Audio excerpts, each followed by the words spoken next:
Hello again. Okay, we just have lists and lists and lists of the things y'all want me to talk about. So I'm going to do one today and then I'll do some more over the coming whatever. Okay, so one thing that people have a hard time with is reading a journal article, or let me say, locating the appropriate information in a journal article, right? Okay, so let me see if this will share my screen like it should.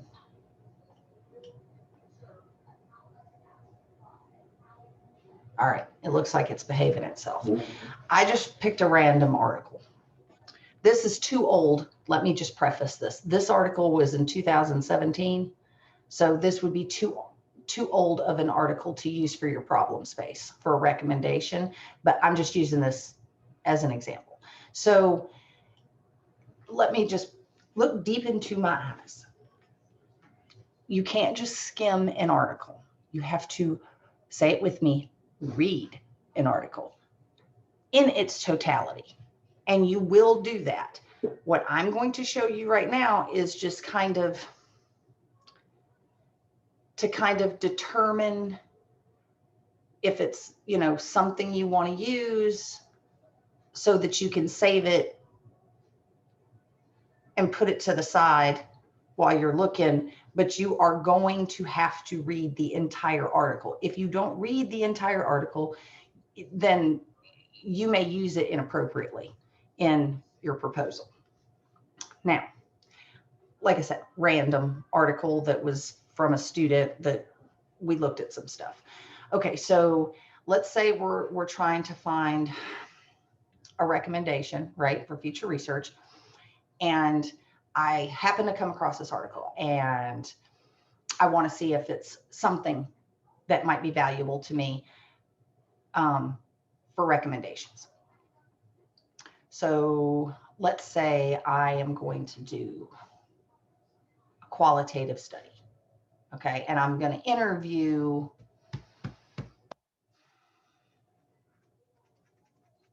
medical professionals, let's just make this easier for you guys. Let's say I'm going to interview mental health professionals, specifically drug abuse counselors, substance abuse counselors, okay, on compassion, fatigue, compassion satisfaction, burnout, all of that. And all of that's very closely tied together. So I find this article, and the first thing I want to find out is, okay, just real quickly, what was kind of like the purpose of their article? Well, it says it right here, it was to investigate if and how quality of working life affects compassion fatigue, burnout, and compassion satisfaction among mental health practitioners. Okay, that might be promising because it's the same group and it's the same variables in there. Okay, now this was a quantitative study. We know that by looking at if and how quality of working life affects. So it's quantitative, and you also can tell that because it says things like bivariate analysis and blah, blah, blah. So you want to kind of see what the aim was first, and then kind of look to see, what did they use to measure, briefly, what were the results? Okay, good to know. Now, everything in blue, right, is their literature review. You want to look at this, not later when you read it. I want you to read it first because there's going to be these references here. They use a number system here. So if I want to see, I might be reading something, go, ooh, okay, that looks interesting. I might be able to use that later. And then I can bounce down and see what the articles are. And I might be able to use one of those later. So you want to read through it, the introduction and their lit review and their background, and go through and maybe highlight, the sentences and the references for something that might lead to another article to look at, to maybe look for a recommendation, or maybe just some information and background information, or other studies that I might use in my lit review. So you want to read this first. Don't just jump to the bottom of the article. Read this first.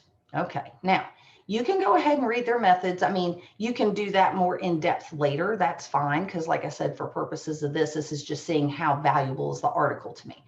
So what was the aim? Kind of read the abstract, see what the findings were. Go ahead and go through this now and highlight what might be pertinent.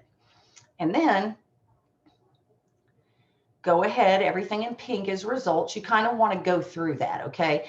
Now you can really kind of go through the results section when you do a complete read through if you find the article to be valuable. But for purposes of just kind of evaluating not in a haphazard manner, but you know, initially, you can kind of jump straight to the discussion because they're going to kind of summarize all of the technical findings from the quantitative research. And so again, I just highlighted what they were looking at. You know, they specifically analyzed a core set of indicators of quality of working life and their role and how those sets of indicators affect levels of things like compassion fatigue,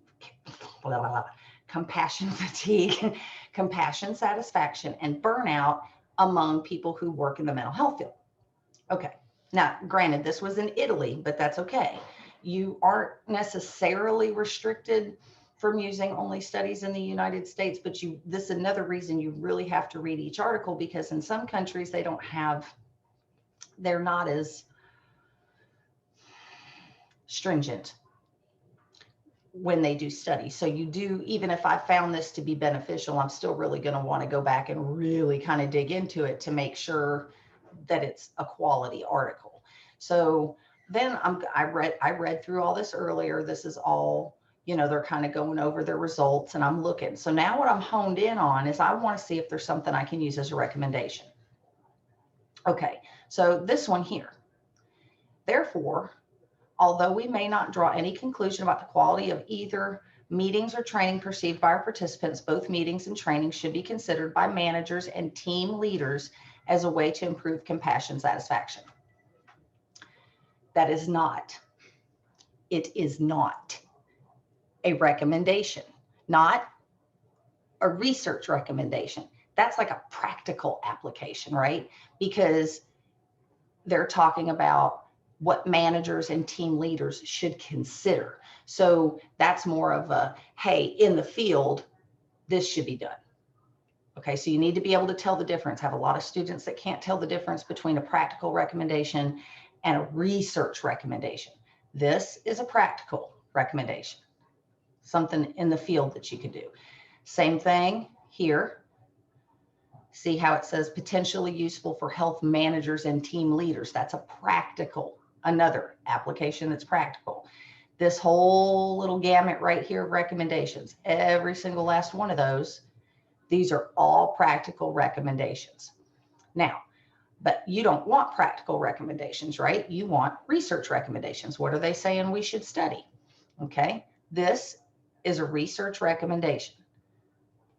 The experience of insecurity for the future may be regarded as a catalyst element, or in other words, it's significant, affecting both positive, which is compassion satisfaction, and the negative compassion satisfaction, and negative outcomes like burnout. Thus, additional attention should be paid to this factor, meaning experience of insecurity is the factor they're talking about, right? As its spectrum of action seems broader than that of other variables. So they're telling you, if you're going to research this, pay attention specifically to this factor.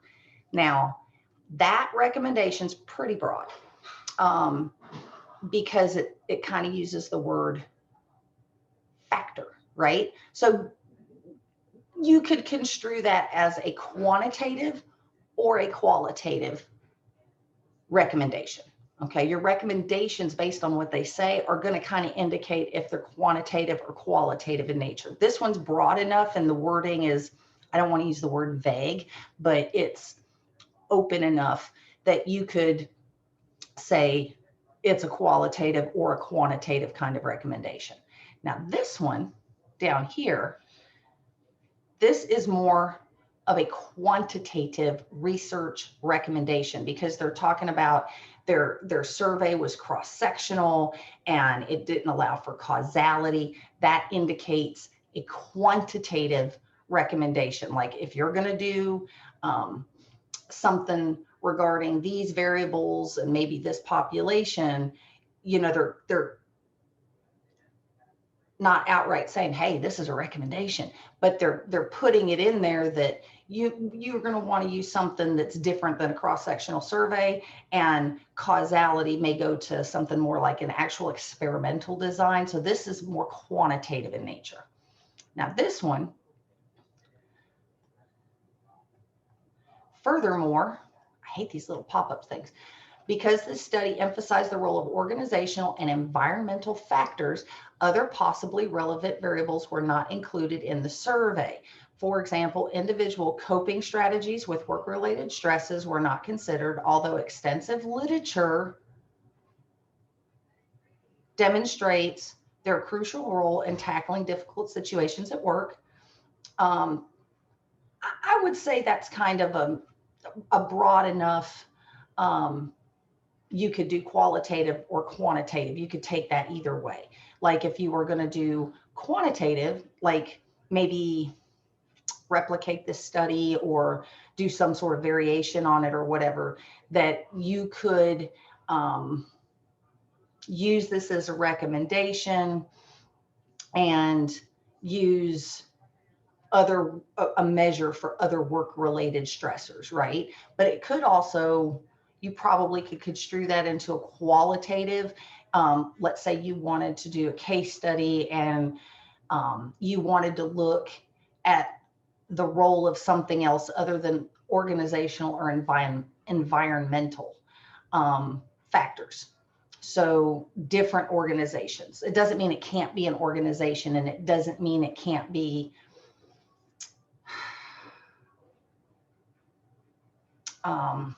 environmental. It just means different organizational or environmental than maybe what they used, or maybe there's a whole other, maybe a familial environment, or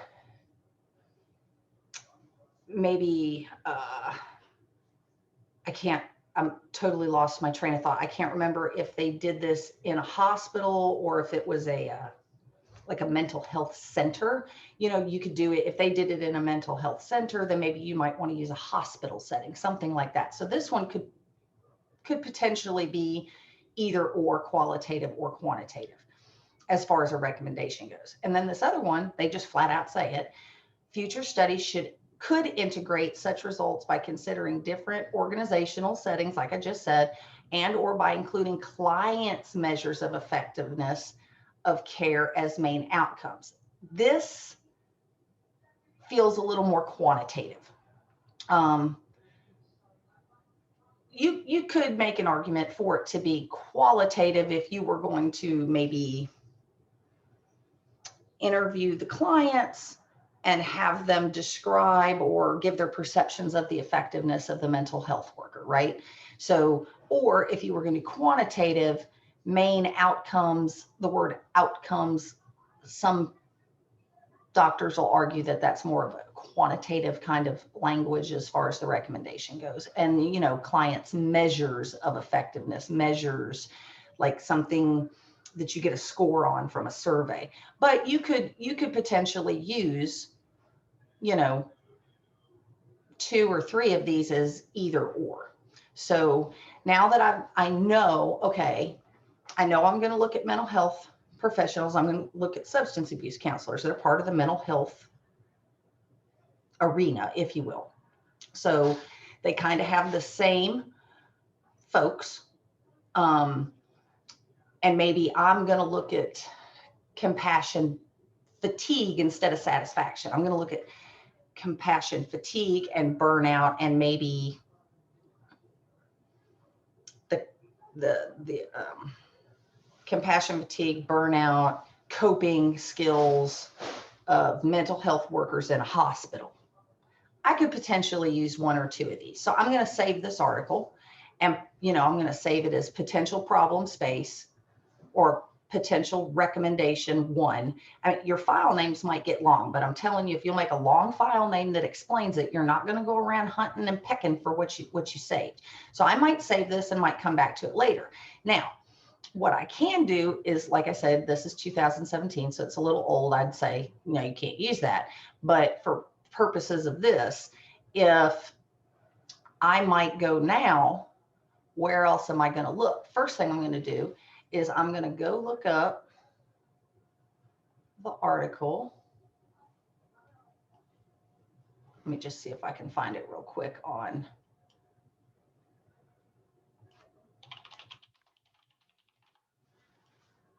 I don't know why my computer does that, puts the extra G in there, but whatever. So I'm going to just paste in the title, see if it pops up. Bam, there it is. Okay.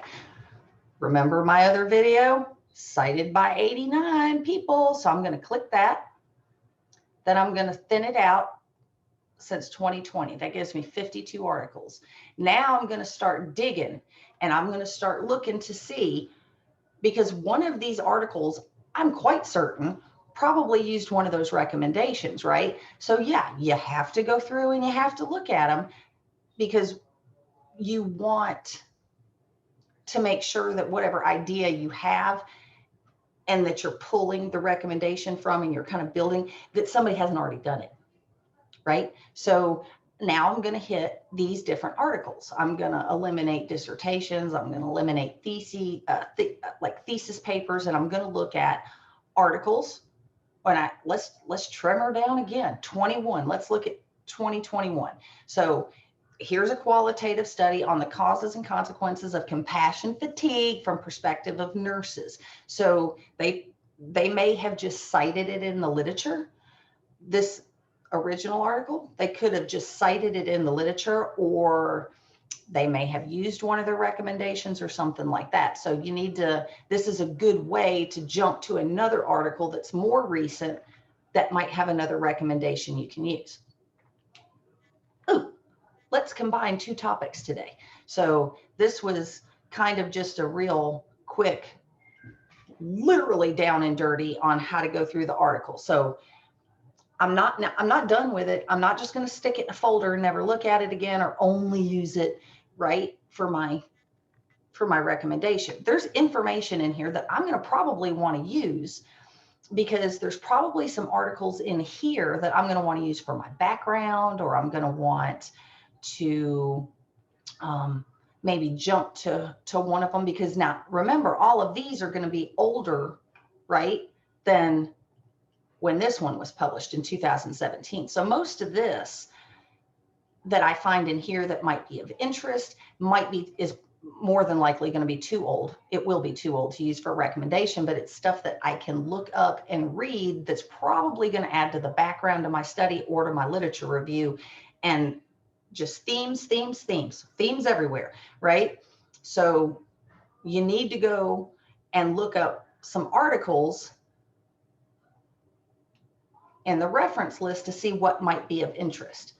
Then you can put it away, but you need to come back and you need to, A, you need to read it in its totality, and B, nobody likes it when I say this, by the way, you need to, again, deep into my eyes, you need to write an annotated bibliography for every article that you come across that you are going to use in some capacity.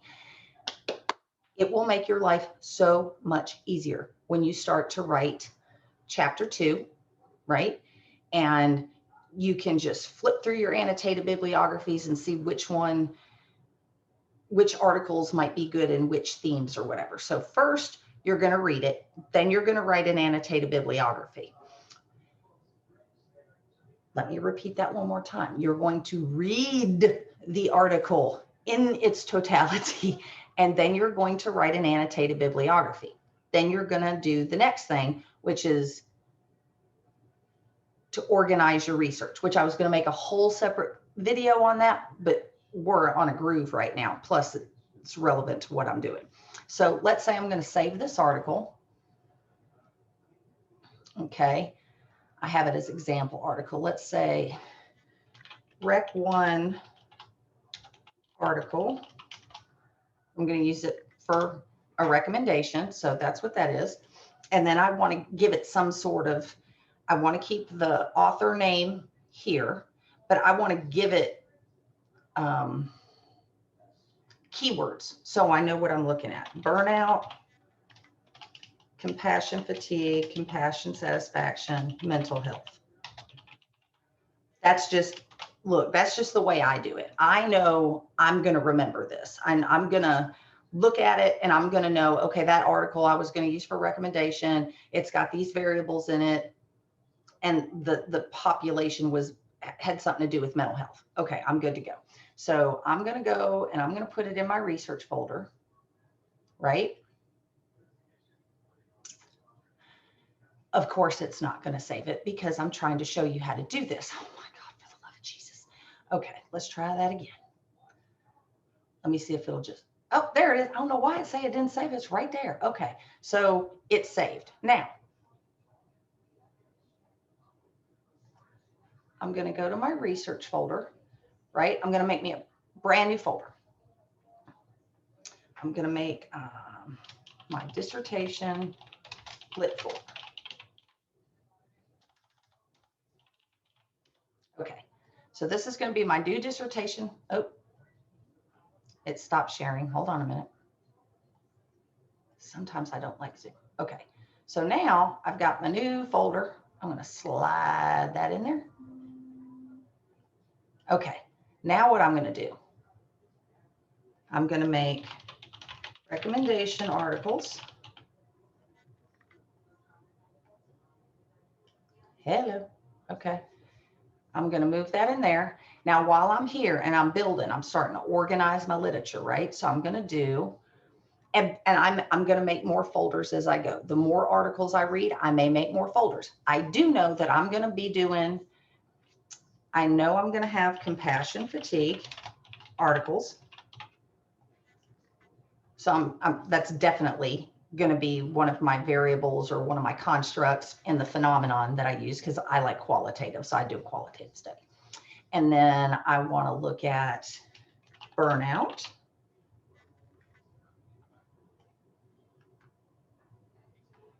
Don't know why it's taken so long. And then I'm going to look at, I might not look at mental health. I'm going to look at mental health professionals, but I'm specifically looking, right, at substance abuse counselors. Okay, so that might be a theme. Substance abuse counselors, it should be a theme. Compassion fatigue, burnout. And I said something earlier, I was maybe going to look at coping skills. Let's just say I'm going to look at coping skills. So this article may or may not apply. I'm not going to know until I read the article, but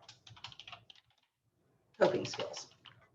And like I said, I'm going to come up with more themes the more I read.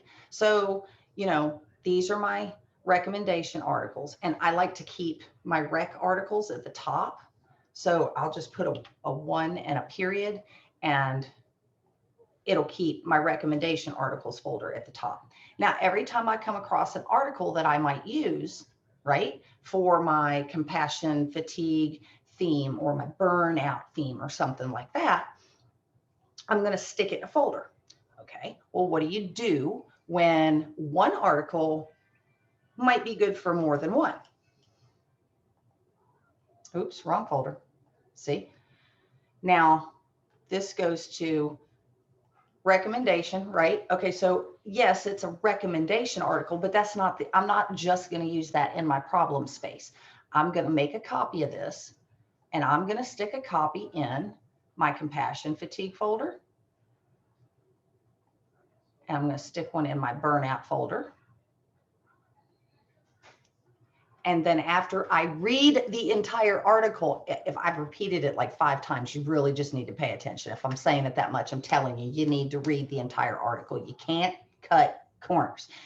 I might find out when I go through and really pick apart the article that maybe there's some good information in there about coping skills or something else. Then I'll copy it again and put it in another folder. Or maybe there's another theme in there that's interesting. I'll have to come over here, and make, theme, 1, 2, 3, 4, theme 5, you know, and I can, whatever that theme might be. And so maybe it's pertinent to this theme too. So I'm going to stick it in this folder. So now this is a way to keep them organized in your computer. I myself am a paper girl. I'm old school. I spend a lot of money on ink. See? It's a pretty rainbow of colors. I love highlighters. I like Staples. I like Office Depot. It's like my, ooh, you can leave me in there for hours. Now, I do, and this is just me. You do what, however, if you can read this stuff online all day long and highlight it in different colors and remember what you read, and more power to you. My brain does not work like that. So when I go and let's say I'm going to look at just my burnout articles, right? I'm going to go to my burnout articles. I'm going to open it. I'm going to print it off. Yes, I'm going to print off the whole article. And then what I'm going to do is I'm going to color code it. These blue is for my burnout articles. Purple is for my compassion fatigue articles. Pink is for my coping skills. Green is for my substance abuse counselors. And yellow is for my 5th theme. And so after I get printed out, I'm going to make a big bubble at the top, like big, I don't know, check mark or I don't know, smiley face, whatever. Just, I usually just put a colored in dot. And so I know that that article is for whatever my said this was, what, theme 5, I think is what I said this was. And then I'm going to, yes, read the article again.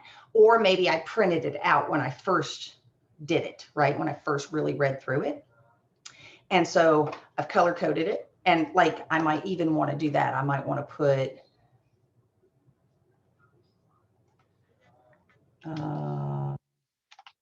blue and so on and so forth, whatever. Okay. So that when I print it out and I give it the color on it, I know, you know, once you have it in your head, you'll know what color goes with what. Or you can even, you know, put, you know, B for burnout or CF for compassion fatigue, whatever. I'm going to read it. I'm going to handwrite notes on it. I'm going to highlight in the article in the same color, and I'm going to mark the stuff that I think is interesting or that I can use or, you know, use for that particular theme when I write it. And also in this article, after I've read it, I'm going to, I know this seems like a lot of legwork, but I'm telling you, some of you wanted to know, I'm just telling you what I do. I'm going to go here and act like I'm going to rename it, but I'm not going to rename it. I'm not going to rename it. I'm going to copy this, right? Then I'm going to come out. Hold on. It paused again. I don't know why it does that. So after I've read through it, I know what it is because I have the exact same name as I do in my file. And then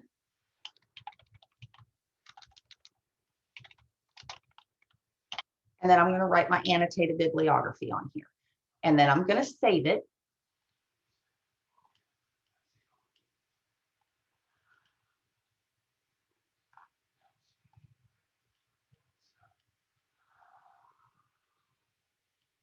Oh, snap. Where did I get that from? See, this is why you got to keep. Oh, it was in my recommendation articles. So I'm going to do this. Then I can just say recommendation article 1. You want it to start out with the same name and put AB for annotated bibliography. And I'm going to save it. Now,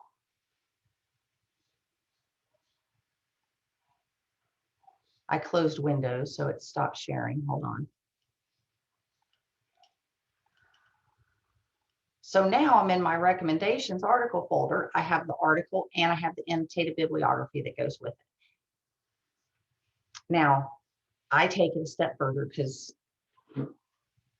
anally retentive and overly organized and paper that I am, I'm actually going to print out the annotated bibliography and staple it to the top of my paper article. I now have an electronic copy and I'm going to have a paper copy of the article with the annotated bibliography stapled to the top of it. This way, God forbid, if something happens to my computer, I have the hard copy to the side. Now, the other thing I do not have here that I normally have is one of those accordion files that has the pockets in it and has the little wrappy rubber bandy thing on it. And what I do is I get one of those, and I get them where they're blank. You know, it doesn't say A through Z or 1, 2, 3, 4, 5. It's just blank. And then I use a fine point Sharpie, and I write the theme on the little tabby thing. I get all my printed articles and file them away. And that's how I organize my research. And then when I write, it can be overwhelming. Look, I feel you. It's not been that long since I did a dissertation. And look, this happens after you graduate when you're writing and doing your own study, and you have to do literature reviews all the time. And it can get annoying and a little overwhelming to have a stack of stuff on your desk, right? Hence the reason I say get an accordion file and file that stuff out. This way, when you go to write a specific theme, you pull the articles for the one theme out, put them where you can get to them. Then you know what you do? You close that accordion file and shove it back under the desk or behind you or out of line of sight or something. Because seeing even the accordion file full can be like, oh God, I have so much left to do. Don't look at it. Put it away so you ain't got to look at it. And just have your stack of the one theme that you're working on. When you're done with the theme, shove it back, pick it out, pick a new theme, blah, start writing the next theme. Some people consider it a waste of paper because, like I showed you, I have that one article in like 3 or 4 different folders. Yeah, I'm going to print it out 3 or 4 times. Or I'll print it out once, make all my notes, and then copy it however many times I need to for, corresponding themes. This way you only have to make notes on one. You can just copy it, copy the annotated bibliography staple, and then, as you work. If you're a paper person, that's what I do. You're all going to find your own system, your own groove, your own rhythm, whatever the case may be. Some people are just all electronic and can tinker with stuff and use Adobe and make all sorts of notes and whatever. I can't. That's too much. My eyes already hurt from the amount of time I'm on the computer when I write. It's just easier if I read it. Plus, I can sit in my shade lounge over here and I can read and make notes on paper as opposed to having to constantly sit at the computer and make notes on the computer. Plus, my luck with computers here lately has not been that good. My system crashed not too long ago, about 1.5 years ago. And luckily, all my school stuff was good because I had saved those folders, but I lost a bunch of stuff, rather important personal information of documents that I had for forever. So I keep paper copies now of everything, regardless of what it is. And my last point for organization is this. Paper copies, right? Yep. And your electronic copies. Woohoo. Then your LDP, you can make an extra folder. You know how those folders are on the side? Like sometimes I'll have folks make an extra folder that says lit articles so that they can put it in there because, again, God forbid, if something happens to your computer and it crashes, then you have backed up everything into the LDP where you can get it. For those that don't want to do that, this was $50. It has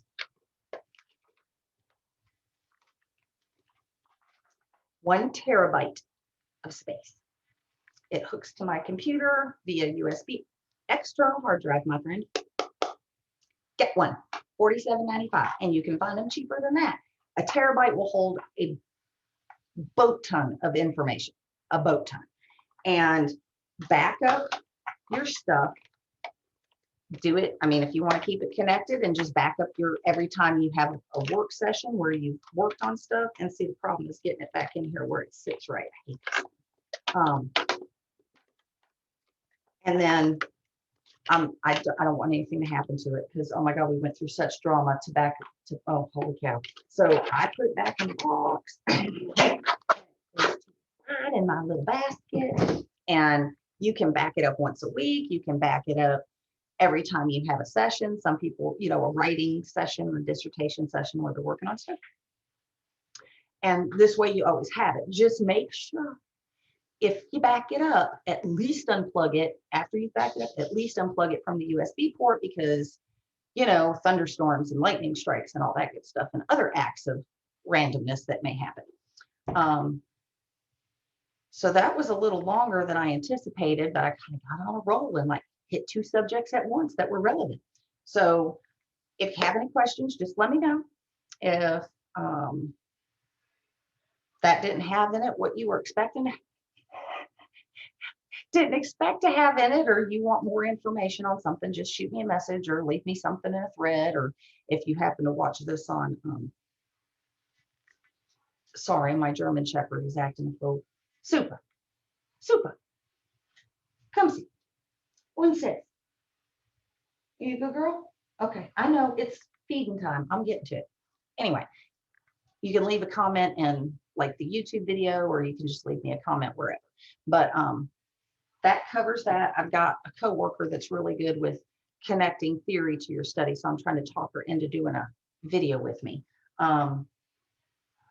But I'll probably maybe do one this weekend about effectively working with your committee or what have you. Another video. But that's it for today. Hopefully you found it helpful. If you want a video on something I don't have a list for, then let me know. See you later. Have a good day.